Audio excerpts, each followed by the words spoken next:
90% of the time when your pop-up assembly breaks, it's either the drain pipe breaks on the bottom or this lever for the pop-up assembly itself breaks.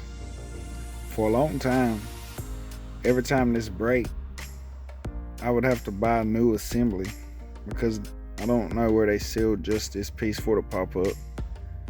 And sometimes when you do buy this piece or from another pop-up, it won't fit.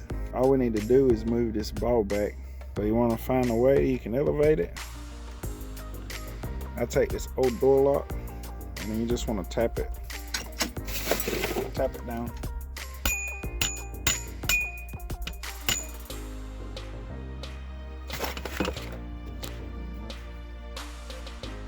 You can see as I tap it, it's moving.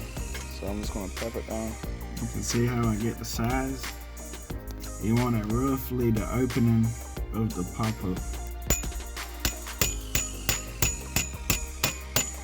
You can see I just tapped the ball back far enough it can catch without slipping, and that's still plenty long enough for the lever to catch on the back to work it up and down.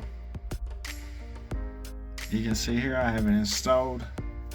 There's still plenty of room on the pop-up lever for it to connect to the assembly above. This just saves a lot of time and money from replacing the whole assembly just to fix the bar. All right, and just to show you the operation again. Let me see.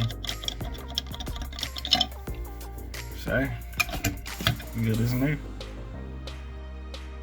I'm not going to go into the details of how to replace the entire pop-up assembly on this video. This is just to get you by until you need that replacement.